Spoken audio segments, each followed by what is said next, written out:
ओम शांति। 22 फरवरी 2023 के महावाक्य। बाबा कहते, मीठे बच्चे, तुम्हें ज्ञान की स्क्रीन मिली है। स्क्रीन की वह बूंद ही है मन मना भाव। यही खुराक सबको खिलाते रहो। तुम्हें ज्ञान की स्क्रीन मिली है। स्क्रीन की वह बूंद है मन मना भाव। यही खुराक सबको खिलाते रहो। माँ कहते मीठा बाप मिला है और मीठा बन के रहना है और सबको मीठे बाप की याद दिलाते रहना है। प्रश्न, सच्ची सच्ची खुश खैरियत कौन सी है? तुम्हें सबकी कौन सी रूहानी खातिरी करनी है? उत्तर, हर एक को बाप का परिचय देना है। यही है सच्ची सच्ची खुश खैरियत। तुम श्रीमत पर सबको खुशी की खुराक खिलाते रहो। बेहद के बाप द्वारा जीवन मुक्ति की खुराक जो तुम्हें मिली है वह सबको देते रहो। अतीन्द्रिय सुख में रह सबको ज्ञान योग की फर्स्ट क्लास खुराक खिलाना, यही सबसे अच्छी रूहानी खातिरी है। ओम शांति। ज्ञान का तीसरा नेत्र देने वाला रूहानी बाप बैठ रूहानी बच्चों को समझाते हैं। ज्ञान का तीसरा नेत्र सिवाय बाप के और कोई दे न सकता। अभी तुम बच्चों को ज्ञान का तीसरा नेत्र मिला है। अभी तुम जानते हो कि ये पुरानी दुनिया बदलने वाली है। बेचारे मनुष्य नहीं जानते कि कौन बदलाने वाला है और कैसे बदलाते हैं। बदलते कैसे हैं? क्योंकि उनको ज्ञान का तीसरा नेत्र नहीं है। तुम बच्चों को अब भी ज्ञान का तीसरा नेत्र मिला है, जिससे तुम सृष्टि के आदि मध्यांत को जान गए हो। यह है ज्ञान की स्क्रीन। स्क्रीन की एक बूंद भी कितनी मीठी होती है। ज्ञान का भी एक ही अक्षर है मन मना भव। सभी से कितना मीठा है। अपने को आत्मा समझ और बाप को याद करो। बाप शांतिधाम और सुखधाम का रास्ता बता रहे हैं। बाप आए हैं बच्चों को स्वर्ग का वर्षा देने। तो बच्चों को कितनी खुशी होनी चाहिए। कहते भी हैं खुशी जैसी खुराक नहीं। जो सदा खुशी मौज में रहते हैं उनके लिए वह जैसी खुराक होती है। एक ही जन्म मौज में रहने के ये जबरदस्त खुराक है। ये खुराक सदा एक दो को खिलाते रहो, खुश रहो और खुशियाँ बांटते रहो। एक दो की जबरदस्त खातिरी ये करनी है, ऐसी खातिरी और कोई मनुष्य की कर न सके। तुम बच्चे श्रीमत पर सभी की रूहानी खातिरी करते हो। सच्ची सच्ची खुश खैरियत भी ये है, किसी को बाप का परिचय देना। मीठे बच्चे जानते हैं बेहद के बाप द्वारा हमको जीवन मुक्ति की खुराक मिलती है। सतयुग में भारत जीवन मुक्त था, पावन था। बाप बहुत बड़ी ऊंची खुराक देते हैं। तब तो गायन है ना। अतीन्द्रिय सुख पूछना है तो गोप गोपियों से पूछो। ये ज्ञान और योग की कितनी फर्स्ट क्लास वंडरफुल खुराक है। और ये खुराक एक ही रूहानी सर्जन के पास है और किसी को इस खुराक का मालूम ही नहीं है। बाप कहते हैं, मीठे बच्चों, तुम्हारे लिए हथेली पर सौगात ले आया हूँ, मुक्ति, जीवन मुक्ति की। ये सौगात मेरे पास ही रहती है। कलप कलप मैं ही आकर के तुमको देता हूँ, फिर रावण छीन लेता है। तो अभी तुम बच्चों को कितना खुशी का पारा चढ़ा रहना चाहिए। तुम जानते हो हमारा एक ही बाप टीचर और सच्चा सच्चा सदगुरु है जो हमको साथ ले जाते हैं। मोस्ट बिलेड बाप से विश्व की बादशाही मिलती है। ये कम बात है क्या, जो सदा हर्षित रहना चाहिए। Godly student life is the best, ये अभी का ही गायन है। फिर नई दुनिया में भी तुम सदा खुशियां मनाते रहेंगे। दुनिया नहीं जानती कि सच्ची सच्ची खुशियां कब मनाई जाती हैं। मनुष्यों को ये सत्युग का ज्ञान ही नहीं है। तो यहाँ ही मनाते रहते हैं, परंतु इस पुरानी तमो प्रधान दुनिया में खुशी कहाँ से आई। यहाँ तो त्राही त्राही करते रहते हैं। कितना दुख की दुनिया है। बाप तुम बच्चों को कितना सहज रास्ता बताते हैं। गृहस्थ वहां में रहते कमल फूल समान रहो, धंधा दौरी आदि करते भी मुझे याद करते रहो। जैसे आशिक और माशूक होते हैं, वह तो एक दो को याद करते रहते हैं। वह उनका आशिक, वह उनका माशिक होता है। यहाँ ये बात नहीं है। यहाँ तो तुम सभी एक माशूक के जन्म जन्मांतर के आशिक हो रहते हो। बाप कभी तुम्हारा आशिक नहीं बनता। तुम उस माशूक से मिलने के लिए याद करते आए हो। जब दुख ज़्यादा होता तो ज़्यादा सिमरन करते। गायन भी है ना, दुख में सिमरन सब करे, सुख में करे ना कोई। इस समय बाप भी सर्वशक्तिवान है, तो दिन प्रतिदिन माया भी सर्वशक्तिवान है। तमो प्रधान होती जाती, इसलिए बाप कहते हैं, मीठे बच्चे देही अभिमानी बनो, अपने को आत्मा समझ मुझ बाप को याद करो और साथ साथ दैवी गुण भी धारण करो। तुम ऐसे लक्ष्मी नारायण बन जाएंगे। इस पढ़ाई में मुख्य बात है याद की। ऊंच ऊंच बाप को बहुत प्यार स्नेह से याद करना चाहिए। वह ऊंच ऊंच बाप की नई दुनिया स्थापन करने वाला है। बाप कहते मैं आया हूँ तुम बच्चों को विश्व का मालिक बनाने, इसलिए अब मुझे याद करो तो तुम्हारे अनेक जन्मों के पाप कट जाते जाएंगे। पतित पावन बाप कहते हैं तुम बहुत पतित बन गए हो, इसलिए अब तुम मुझे याद करो, तुम पावन बन और पावन दुनिया का मालिक बन जाएंगे। पतित पावन बाप को बुलाते हैं ना। अब बाप आए हैं तो जरूर पावन बनना पड़े।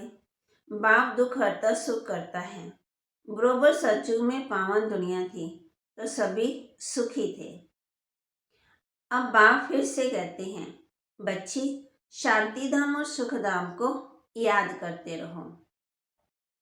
अभी है संगम युग, खवैया तुमको इस पार से उस पार ले जाते हैं। नैया कोई एक ही नहीं है, सारी दुनिया जैसे एक बड़ा जहाज है, उसको पार ले जाती हैं। तुम मीठे बच्चों को कितनी खुशियाँ होनी चाहिए। तुम्हारे लिए तो सदा खुशी ही खुशी है। बेहद का बाप हमको पढ़ा रहे हैं। वाह, ये तो कब ना सुना ना पढ़ा। भगवान आवाज मैं तुम रूहानी बच्चों को राजयोग सिखा रहा हूँ, तो पूरी रीति सीखना चाहिए, धारणा करनी चाहिए, पूरी रीति पढ़ना चाहिए। पढ़ाई में नंबरवार तो सदा होते ही हैं। अपने को देखना चाहिए, मैं उत्तम हूँ, मध्यम हूँ या कनिष्ठ हूँ। बाप कहते हैं अपने को देखो, मैं ऊंच पद पाने लायक हूँ।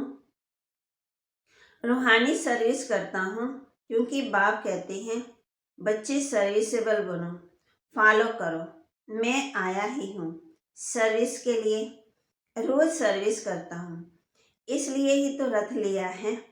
इनका रथ बीमार पड़ जाता तो भी मैं इनमें बैठ मुरली लिखता हूँ। मुख से बोल नहीं सकते तो मैं लिख देता हूँ, ताकि बच्चों के लिए मुरली मिस ना हो। तो मैं सर्विस पर हूँ। ये है रूहानी सर्विस। तुम भी बाप की सर्विस में लग जाओ। बाप ही तुमको सारे विश्व का मालिक बनाने आए हैं। जो अच्छा पुरुषार्थ करते हैं उनको महावीर कहा जाता है। देखा जाता कौन महावीर है, जो बाबा के डायरेक्शन पर चलते हैं। बाप का फरमान है अपने को आत्मा समझ, भाई भाई को देखो, इस शरीर को भूल जाओ। बाबा भी शरीर को नहीं देखते हैं। बाप कहते हैं मैं आत्मा को देखता हूँ। बाकी ये तो ज्ञान है कि आत्मा शरीर बगैर बोल नहीं सकती। मैं भी इस शरीर में आया हूँ, लोन लिया हुआ है। शरीर के साथ ही आत्मा पढ़ सकती है। बाबा की बैठक यहाँ है। ये है अकाल तख्त। आत्मा अकाल मूर्त है। आत्मा कब छोटी बड़ी नहीं होती है। शरीर छोटा बड़ा होता है, जो भी आत्मा है उन सभी का तख्त ये भ्रुकुटी का बीज है, मानो भ्रुकुटी के बीच में रहती।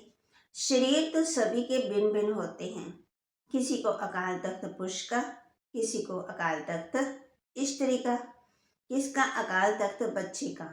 बाप बैठ बच्चों को रूहानी ड्रिल सिखलाते हैं।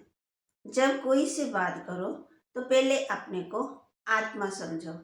हम आत्मा फलाने भाई से बात करते हैं, बाप का पैगाम देते हैं कि शिव बाबा को याद करो। याद से ही जंग उतरनी है। सोने में जब अलाइम पड़ती हैं तो सोने की वैल्यू कम हो जाती है। तुम आत्माएं भी जंग पड़ने से तुम वैल्यूलेस हो गए, कोई वैल्यू नहीं रही। अब फिर पावन बनना है। तुम आत्मा को अब ज्ञान का तीसरा नेत्र मिला है। उस नेत्र से अपने भाइयों को देखो। भाई भाई को देखने से कर्मेंद्रियां कब चंचल नहीं होंगी।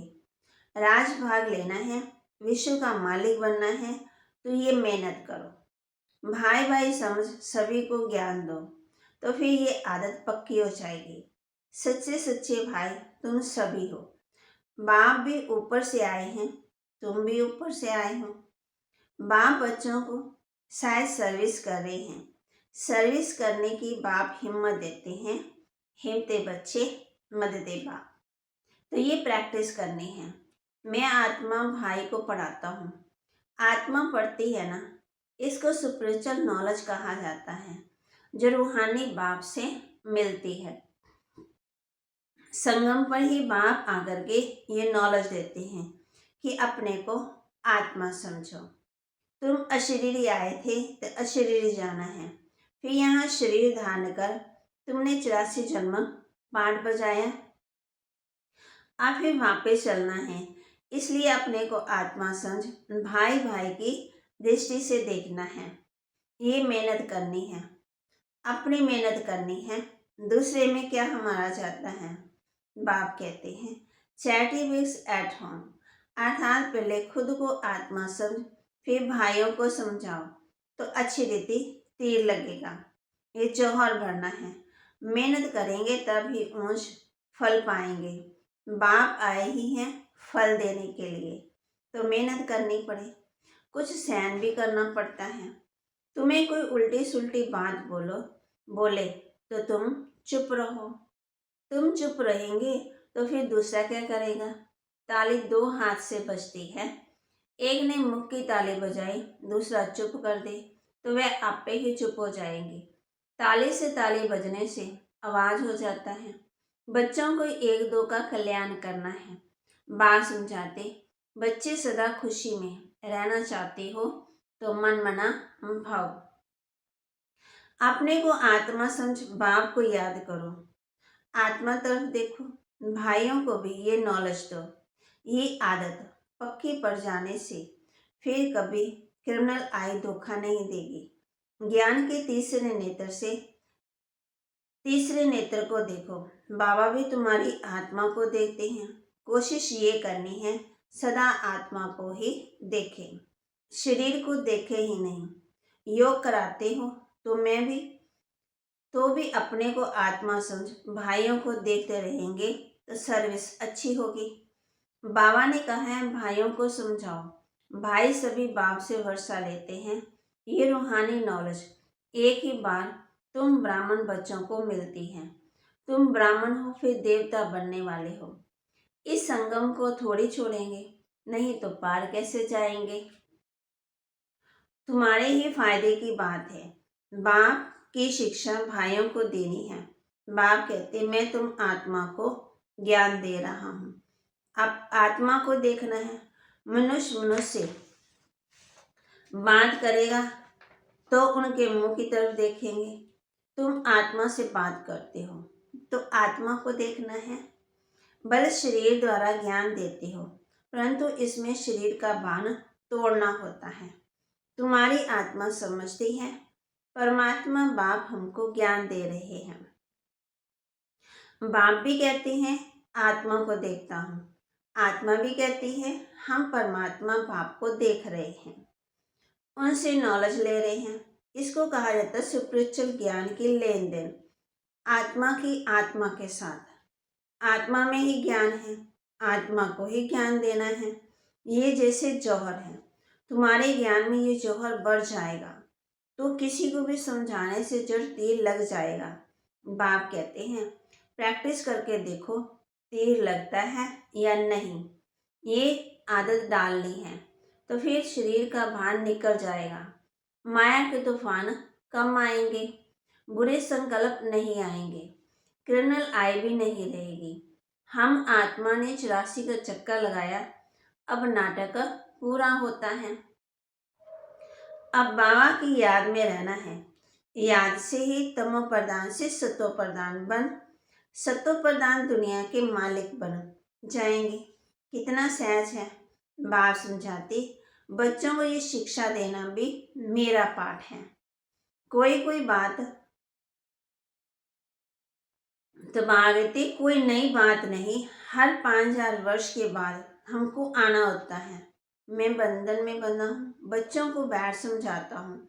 मीठे बच्चे रूहानी याद की यात्रा में रहो तो अंतमति सो गति हो जाएगी। ये अंत काल है ना, माँ में कम याद करो तो तुम्हारी सदगति हो जाएगी। याद की यात्रा से पिलर मजबूत हो जाएगा।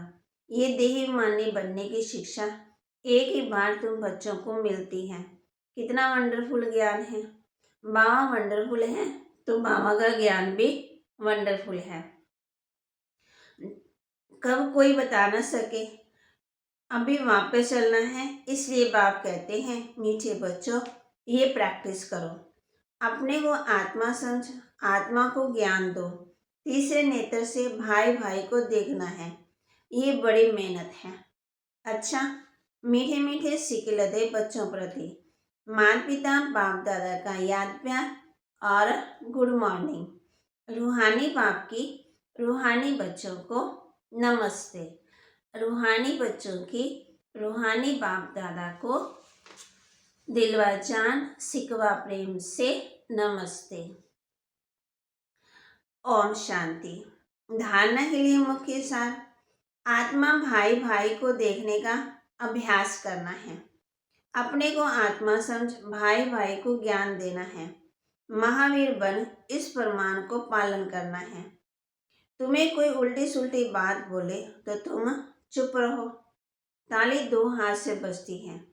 एक ने मुख की ताली बजाई, दूसरा चुप कर दे तो वह आपे ही चुप हो जाएंगे। वरदान दे रहे बाबा बच्चों को अमृत वेले के फाउंडेशन द्वारा सारे दिन की दिनचर्या को ठीक रखने वाले सहज पुरुषार्थी भव। अमृत वेले के फाउंडेशन द्वारा सारे दिन की दिनचर्या को ठीक रखने वाले सहज पुरुषार्थी भव। जैसे ट्रेन की पटरी पर खड़ा कर देते हैं ना, जैसे ट्रेन को पटरी पर खड़ा कर देते हैं तो ऑटोमेटिकली रास्ते पर चलती रहती हैं। ऐसे ही रोज अमृत वेले याद की लकीर पर खड़े हो जाओ। अमृत वेला ठीक है तो सारा दिन ठीक हो जाएगा। अमृत वेले का फाउंडेशन पक्का है तो सारा दिन स्वतः ही सहयोग मिलता रहेगा और पुरुषार्थ भी सहज हो जाएगा। जो सदा बाप की याद और श्रीमत की लकीर के अंदर रहने वाली ऐसी सच्ची सीताएं हैं, उनके नस नस में एक राम की स्मृति का आवाज रहता है। स्लोगन बाबा की मदद को कैच करना है तो बुद्धि को एकाग्र कर लो। बाबा की मदद को कैच करना है तो बुद्धि को एकाग्र कर लो। ओम शांति।